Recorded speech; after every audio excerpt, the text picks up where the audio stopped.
정신건강의학과 전문의이자 작가인 윤홍균 원장님이라는 분이 계십니다. 윤홍균 원장님. 이 윤홍균 원장님이 진료를 하다 보면 남들이 보기에 문제가 없어 보이는 분들이 찾아온다고 합니다. 많이 온대요. 어디로 오는 걸까요? 정신병원에. 맞습니다. 정신건강의학과에 이렇게 찾아온다고 합니다. 분명히 겉으로 볼 때는 일도 잘하고 착실하게 잘하고요. 그리고 식사도 잘하고 잠도 잘 자는데 이러한 분들이 진료실에 들어오면 공허함을 호소한다라는 겁니다. 이게 잘 사는 삶인지 모르겠습니다. 라는 거예요. 내가 정말 잘 사는 게 맞는 걸까요? 라고 하면서 우울감을 호소한다라는 겁니다. 왜 그런 걸까요? 겉으로 보기엔 너무나도 멀쩡하잖아요. 일도 착실하게 잘하고 식사도 잘하고 잠도 잘 자는데 왜 이러한 공허함과 우울감을 호소하는 걸까요? 인간은 예로부터 관계를 포기할 수 없는 존재인데 겉은 멀쩡한데 공허함과 우울감을 호소하는 사람들에게는 바로 이 관계에 부재가 있다는 겁니다. 다시 말해서 사람들과의 관계가 없다라는 거예요. 또 다른 말로 하자면 사회적 고립이죠. 이러한 사회적 고립은 스트레스와 염증 반응을 높인다고까지 알려져 있습니다. 신기하죠? 사람들과의 관계를 갖지 않는데 스트레스는 이해가 되는데 몸에 염증이 일어난다는 거예요. 2023년 미국 보건총감은 그 위험 수준이 하루에 담배를 15개 피는 것과 유사하다고까지 했습니다. 그래서 오래전 부족 사회에서 가장 큰 형벌은요, 사형이 아니라 바로 추방이었다고 합니다.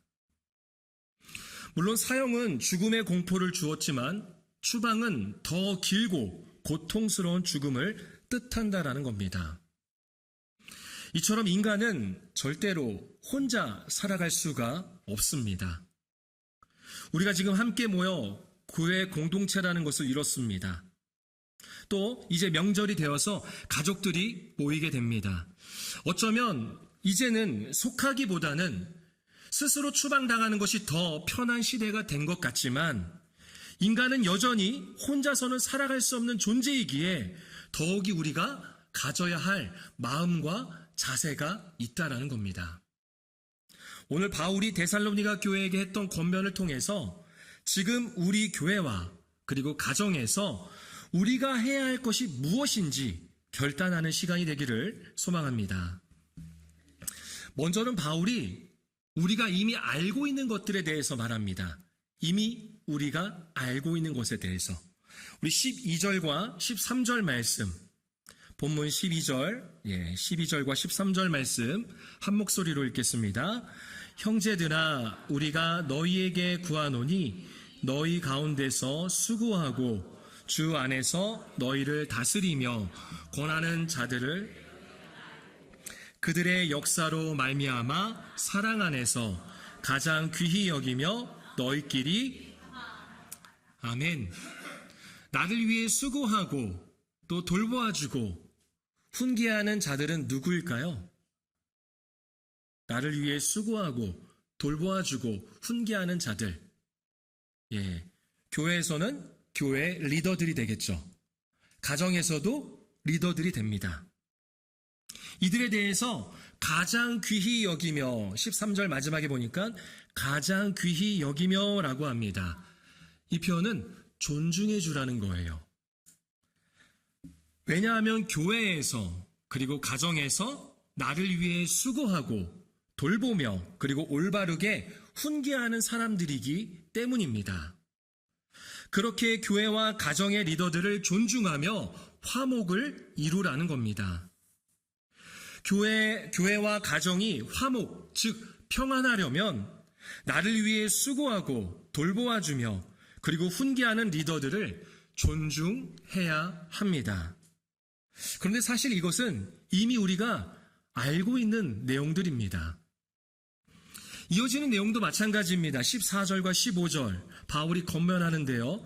이미 우리가 알고 있는 것들입니다. 우리 14절 15절 함께 읽겠습니다. 또 형제들아 너희를 권면하노니 게으른 자들을 권계하며 마음이 약한 자들을 격려하고 힘이 없는 자들을 붙들어주며 모든 사람에게 오래 참으라. 삼가 누가 누구에게든지 악으로 악을 갚지 말게 하고 서로 대하든지 모든 사람을 대하든지 항상 선을 따르라. 게으른 사람들에게 정신 차리라고 경고하라고 합니다. 낙심한 사람이 있다면 위로해 주어야 합니다. 연약한 사람을 도와줘야 되고요. 그렇게 모든 사람에 대해서 사랑으로 오래 참아야 합니다. 뿐만 아니라 어떠한 경우라도 복수해서는 안 됩니다. 사법제도가 충분히 발달하지 못했던 그 당시에는, 그러니까 고대 사회에는요, 이 복수가 개인적 차원에서 정의 구현을 할 수 있는 유일한 제도였습니다. 쉽게 말해서 이 복수가 매일 일상에 벌어졌습니다. 오히려 복수를 권장했어요. 너 뭐해? 너한테 피해준 사람한테 뭐해? 가서 복수해야지! 라고 권장을 했어요. 그래서 이 복수는 반드시 해야만 하는, 그리고 하고 나서는 인정을 받을 수 있는 그러한 일이었습니다. 당했으면 갚아줘야 하는 게 당연한데 안 하면 뭐가 되는 거예요? 바보 되는 거예요. 그래도 교회와 가정에서 뭐 하지 말라고요? 복수하지 말라는 것입니다. 또 어떤 사람을 대하든지 항상 친절하게 대하라고 합니다. 심리학 용어 중에 보면 문간에 발 들여놓기라는 말이 있습니다. 네, 문간에 발 들여놓기. 그 뜻은 이렇습니다. 작은 부탁을 들어주고 나면 더 큰 부탁을 쉽게 들어주는 경향을 사용하는 방법입니다. 그래서 문간에 발 들여놓기 기법이라고도 해요. 이러한 방법은 보통 영업에서 많이 쓰입니다. 영업 또는 길거리 후원에서도 많이 쓰입니다. 아마 그러신 경우가 있을 수 있습니다. 예, 쇼핑몰을 지나가다가 쇼핑몰에 가서 이제 길거리를 지나가는데 마네킹에 옷이 걸려 있는 것을 본 거예요. 보통 마네킹에 옷이 걸려 있으면 신상입니다. 예, 신상이에요. 그래서 그 옷을 한번 쳐다봅니다. 그럼 매장에 있는 직원이 뭐라고 이야기해요? 이 옷 사세요! 라고 하나요? 아니죠. 한번 입어보세요! 라고 하는 거예요. 사라고 하지 않습니다. 한번 입어보세요! 라고 해요. 왜냐? 입어보는 건 공짜이기 때문입니다. 부담 없이 입어보라는 거죠. 여기서부터 시작이 됩니다. 입어만 볼까 하다가 어떻게 돼요? 결국 사게 됩니다. 그럼 매장에 있는 직원이 한 번 더 이야기합니다. 고객님, 지금 입고 있는 옷이랑 잘 어울리는 아이템이 있는데 이거 요즘 없어서 못 팔아요. 이미 팔고 있으면서 없어서 못 팔아요. 라고 하는 거예요. 그래서 한번 마네킹을 쳐다봤다가 양손에 쇼핑백을 들고 나온다라는 것입니다. 문간에 발 들여놓기 기법이죠. 길거리 후원도 마찬가지입니다. 모연에서는 자주 볼 수 없는데 가끔 그 하나로마트 앞에서 보는 경우가 있어요. 예, 길거리 후원을요. 보면 이렇게 말합니다. 후원해주세요라고 얘기하지 않아요. 스티커 좀 붙여주세요라고 해요. 아니면 서명 좀 해주세요라고 합니다. 그렇게 참여해달라는 것이죠. 아주 너무 쉬운 부탁입니다. 스티커 붙이는 거 쉬워요, 안 쉬워요? 쉽잖아요. 서명하는 거 쉬워요, 안 쉬워요? 쉽죠. 그리고 나서 대화가 이어집니다. 서명을 해주신 데에는 분명 우리 선생님의 마음이 있을 텐데 작게나마 매달 1,000원씩 후원해보시면 어떨까요? 예, 1,000원 커피값도 안 되죠. 쉽습니다.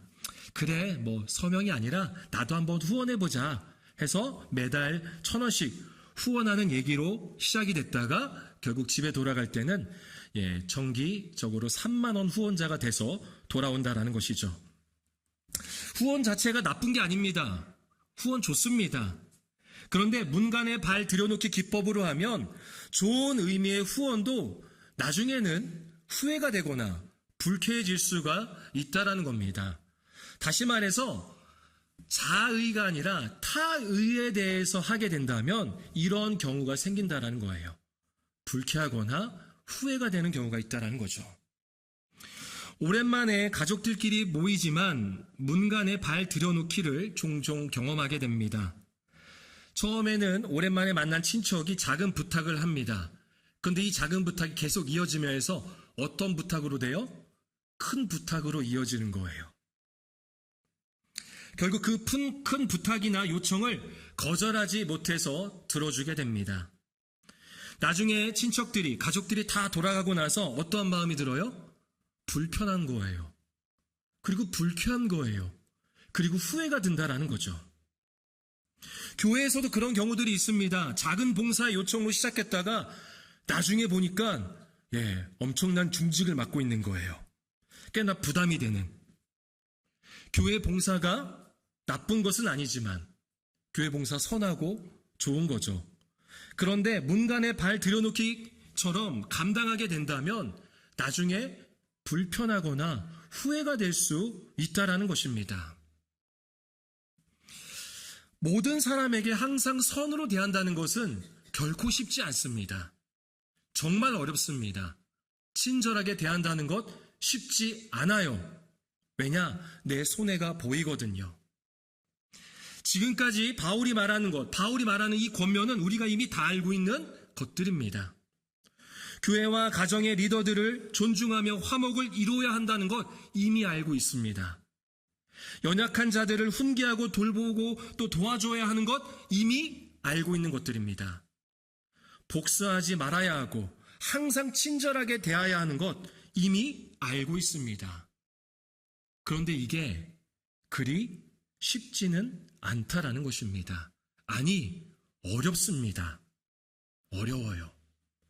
그래서 바울이 말합니다. 우리가 이미 알고 있는 것들을 실천하기 위해서는 지금 우리가 해야 할 것들이 있다라는 것입니다. 우리 본문 16절에서 18절 말씀, 16절에서 18절 함께 읽겠습니다. 항상 기뻐하라, 쉬지 말고 기도하라, 범사에 감사하라. 이것이 그리스도 예수 안에서 너희를 향하신 하나님의 뜻이니라. 아멘. 여러분 항상 기쁘십니까? 방금 말씀 읽었는데 항상 기뻐하라 라고 하는데 항상 기쁘십니까? 우리 교회와 우리 여러분들이 속한 가정 안에 또 우리 성도님들의 이 가정에 기쁨이 있기를 원하시죠? 그런데 항상 기쁨이 있습니까? 네, 항상 기쁘기 위해서는 어떻게 해야 할까요? 항상 기뻐하라고 하는데 항상 기쁘기 위해서는 어떻게 해야 할까요? 바로 그 다음 구절에 나오죠. 쉬지 말고 기도해야 합니다.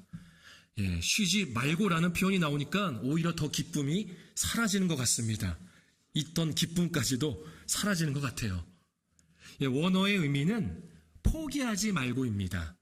포기하지 말고. 그러니까 의지적으로 포기하지 말고 기도하라는 것입니다. 누군가 나에게 악으로 대했어도, 힘없는 자를 돕다가 오히려 나만 고생하게 생겼어도, 교회나 가정의 리더의 선택과 행동이 마음에 들지 않아도 포기하지 않고 의지적으로 뭐 하라고요? 기도하라는 것입니다. 그렇게 기도하게 되면 결국 감사의 고백이 나올 수밖에 없습니다. 왜냐하면 기도를 통해 나와 우리를 향하신 하나님의 뜻을 알게 되기 때문입니다. 하나님이 나를 위해 하신 일이 내 안에 가득 채워지기 때문입니다. 독생자 예수 그리스도를 구원받을 자격이 없는 죄인인 나를 위해 십자가에 내어주신 하나님의 크신 뜻을, 그 하나님의 크신 뜻을 내 마음 가운데 새기게 되기 때문입니다. 그럴 때 감사의 마음이 충만해지고 감사의 마음에서 뭐로 이어지는 거예요? 기쁨으로 이어지는 거예요. 다음 주 말씀을 전하실 오선아 작가님이 쓴 교사 정말 진심이면 되나요? 라는 내용의 일부입니다. 그 책에 보면 이러한 질문이 있습니다. 전도하려고 한 아이를 만났어요. 제가 가져야 할 가장 중요한 자세는 뭐일까요? 라는 질문이에요. 여러분도 그런 경우가 있죠? 내가 누군가를 전도하고 싶은데 내가 가져야 될 마음이 과연 무엇인지라는 거예요. 이 질문에 오선아 작가님 이렇게 답을 합니다. 청청. 청청이라는 말 들어보셨나요? 예, 들어볼 수가 없었을 겁니다. 이 작가님이 만들어낸 말이에요. 예, 청청. 듣고 또 들으라는 거예요. 듣고 또 듣는 것. 사람을 만나면 했던 얘기 또 하는 사람 있잖아요. 아이들도 했던 얘기 또 하는데 우리 어르신들 만나면 어때요? 했던 얘기 또 해요, 안 해요? 했던 얘기 또 하고 했던 얘기 또 하고 어제 했는데 또 해요. 그럼 어때요? 아, 짜증나, 귀찮아, 좀 어제 얘기했어야지 그만 좀 해요 라고 할 때도 있는데 이 작가님은 오히려 했던 얘기를 또 할 때 이러한 생각과 마음을 가지라는 겁니다. 얼마나 기뻤으면 또 할까? 얼마나 기뻤으면, 얼마나 힘들었으면 이 얘기를 또 할까? 얼마나 외로웠으면 이 얘기를 또 할까? 그렇게 생각하면서 어떠한 목적이나 판단 없이 그냥 들어주는 게 전도할 때 가장 중요한 자세라는 겁니다. 그러면서 작가님은 이렇게 설명을 이어갑니다. 제가 앞에 나와 있는 내용 그대로 읽어보겠습니다. 제가 치킨이나 마라탕을 아이들과 함께 먹는 것도 청청의 마음이에요. 무엇을 하게 하려고 치킨을 먹이는 것이 아니라 그냥 함께 치킨을 먹으며 이야기를 듣는 거죠. 교회에 나오게 하려고 치킨을 먹이는 것이 아니라 같이 치킨을 먹는 그곳이 교회가 되는 거죠. 그러다가 교회에도 함께 다니면 좋지만 그렇지 못하더라도 말해주면 돼요. 솔직히 너와 함께 교회에 다니고 싶지만 그렇지 않아도 괜찮다고. 교회에 와야만 소중한 사람이 되는 게 아니라 너의 존재 자체가 소중하다고. 이건 내가 믿는 하나님이 주신 마음이라고. 그러면서 이 질문에 대해서 이렇게 정리를 합니다. 선생님이 오라고 해서 교회에 가는 것보다 선생님이 다니는 교회니 가고 싶어져서 가는 게 더 진심이고 좋잖아요. 가정 안에 전도하고 싶은 대상자들이 있을 겁니다. 이번 추석 명절을 통하여서 만나는 가족들 가운데 정말 이 사람 내 간절한 마음으로 전도하고 싶다라는 마음, 그 기도의 제목들이 있을 거 압니다. 그런데 우리가 해야 될 것은 기다리며 청청하는 것입니다. 그리고 문간에 발 들여놓기 식으로 교회에 데려오는 게 아니라 우리의 모습을 보고 진심으로 교회에 가고 싶어져야 되는 것이죠. 그러기 위해서는 어떻게 해야 될까요? 기쁨과 기도와 감사가 항상 내 삶에 공존해야 합니다. 기쁨과 기도와 감사가 항상 내 삶에 공존해야 합니다. 왜 그토록 열심히 섬기고 봉사하고 선행을 하는데도 불구하고 기쁨과 감사가 없을까요? 왜요? 종교생활 열심히 하는데 왜 기쁨과 감사가 없을까요? 내 뜻과 하나님의 뜻이 다르기 때문입니다. 기도를 하면 내 뜻이 아닌 나를 그리고 우리 교회와 우리의 가정을 향하신 하나님의 뜻을 알게 됩니다. 그러면서 기쁨과 기도와 감사가 충만하게 되는 것이죠. 그러한 우리 교회와 각 가정이 되기를 축복합니다. 말씀을 정리합니다. 인간은요, 혼자 살아갈 수 없는 존재입니다. 그래서 하나님께서는 우리에게 가정과 교회를 주셨습니다. 우리는 이미 알고 있는 것들이 있습니다. 가정과 교회에서 리더들을 존중하며 화목을 이루어야 합니다.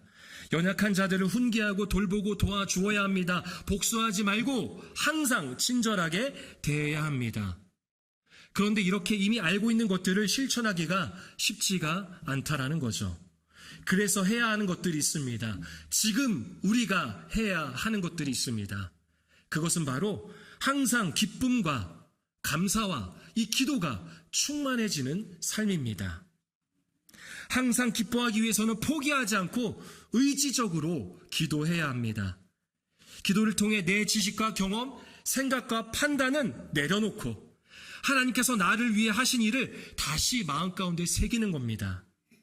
하나뿐인 아들을 십자가에 내어주시어 자격 없는 나를 구원하신 그 은혜가 내 안에 충만해지는 거예요. 그래서 기도를 하면 할수록 감사할 수밖에 없습니다. 구원을 통한 감사는 어떠한 상황과 환경에서도 기뻐하게 합니다. 왜냐하면 상황과 환경 그리고 그 다른 누구도 이 구원에 대한 기쁨을 빼앗을 수가 없기 때문입니다. 그래서 기도를 하면 항상 감사하고 기뻐할 수밖에 없는 겁니다. 우리 모현제일교회가 이렇게 기쁨과 기도와 감사가 항상 공존하는 공동체가 되기를 소망합니다. 이번 명절 여러분의 각 가정이 기쁨과 기도와 감사가 포기되지 않고 충만하여서 서로가 서로를 귀히 여기며 화목을 이루는 그러한 교회가 되기를 축원합니다.